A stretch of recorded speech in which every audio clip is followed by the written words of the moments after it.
Hey guys, welcome to an episode of Sippin G&TV. Today we're diving into The Mandalorian Season 2, Episode 1. So Sippin G&TV is an after show of sorts where we share our thoughts, questions, theories, and dive into that particular episode.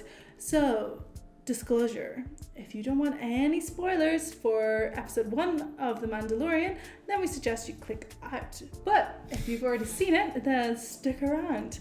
Let's dive in. Yeah. This series will air every Monday as The Mandalorian progresses. So if you want to be notified when the next episode drops, be sure to hit that subscribe button.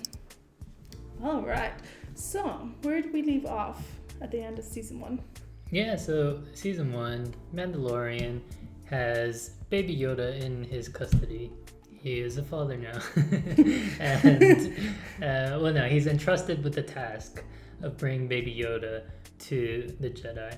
And he is entrusted with this task by the armorer, who says, you must do this. So, there's really no leads at the moment, right? Like, where do you find a secret ancient order of, sorcerers, right? So he's basically starting off the season on a quest, not sure where to go.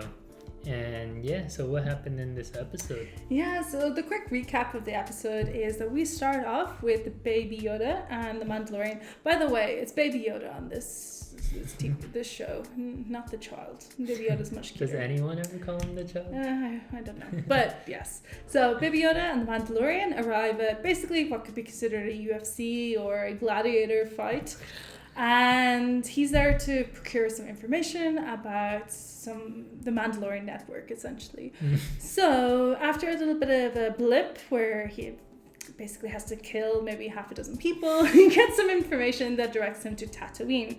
So for those of us who are familiar with Star Wars, obviously Tatooine is basically the number one planet you think of when you think of Star Wars. So off we go to Tatooine. All roads lead to Tatooine, this back Basically. world, outskirt frontier planet.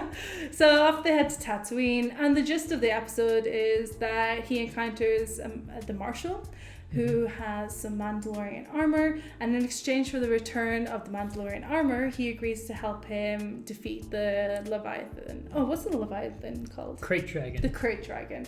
So basically the episode is just them coming up with a plan to defeat the Krayt Dragon and then executing it with the ultimate goal of having the Mandalorian armor returned to the Mandalorian. Yeah. All right. Okay, so overall, this could be described as a very Star Wars episode. Oh, right? yeah. I mean, just the fact that it's set on Tatooine.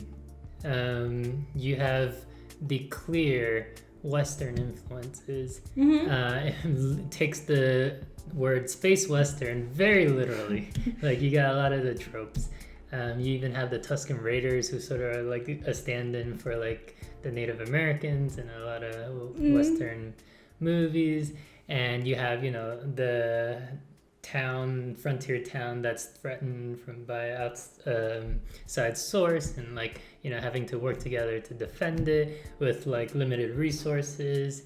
And also just calling back to Tatooine was kind of, people think that George Lucas was inspired by Dune, and we have a sandworm basically, like the Krayt Dragon. Oh, that's right? true. Yeah, it is basically straight out of Dune. Yeah. So we have that, and also the Krayt Dragon is a callback to Star Wars lore, because Obi-Wan Kenobi, when we first meet him in A New Hope, he does a Krayt Dragon call to scare off the Tusken Raiders when he finds Luke. So yeah, it's so rich. And then there's obviously the Easter eggs, right? Like the armor. We see Cobb Vanth walking, and we're just like, oh, Boba Fett, or his armor. And also there was Anakin's pod racer engine being converted into Cobb Vanth's speeder. So literally just, there's so many I'm sure there are so many we missed too. Yeah. So this is a Star Wars episode basically. Yeah, and we got to see the Java as well. Jawas, yeah. The Jawas? Jawas. And call back to a lot of different Star Wars lore. So we had a couple of questions. The first is how does the Marshal keep his hair so precise and pristine under that helmet? Yeah. Like, we need tips. Like, it's just perfectly styled. We also have some questions around the Mandalorian's parenting in general. I mean, when you can say to someone in a very deadly situation, it's fine, he's seen worse. That's not a great testament to you as a responsible adult. Well, Baby Yoda was real cute though. Well, of course. As soon as the action was about to start, he was like.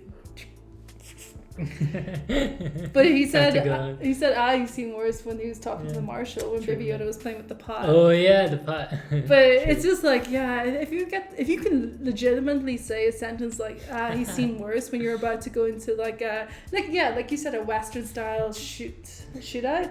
Yeah. It's kind of like maybe you should be doing a little bit more about the emotional care for this child. Yep.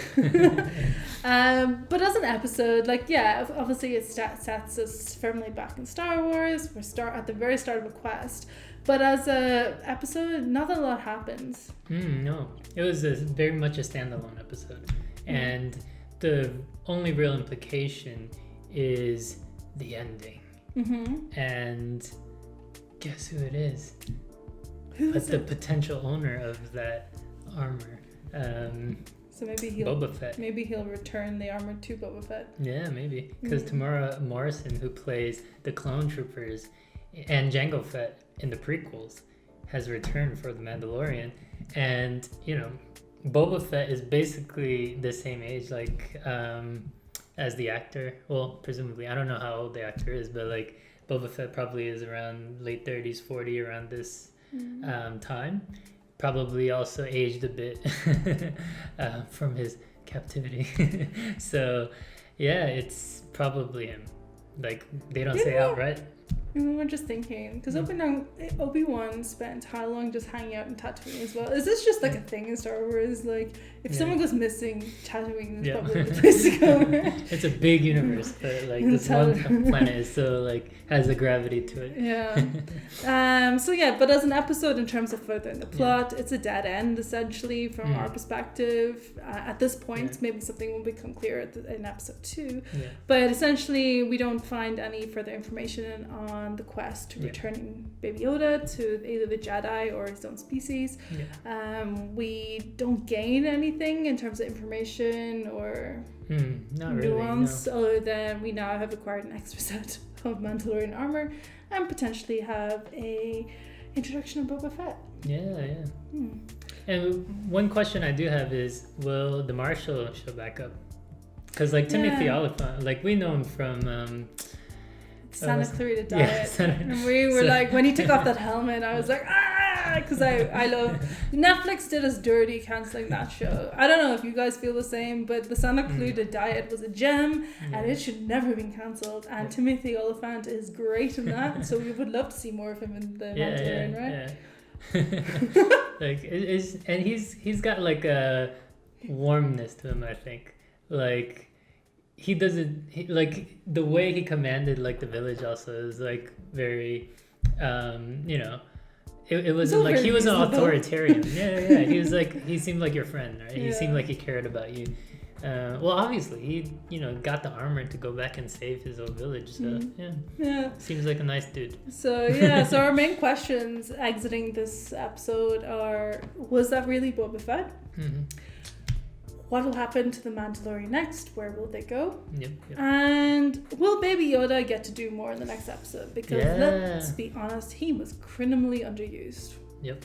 Also, how does the Mandalorian know that Baby Yoda is a he? Because he refers to Baby Yoda as a he. Gotta change the diapers, right? Is that what's weird? I don't know, maybe.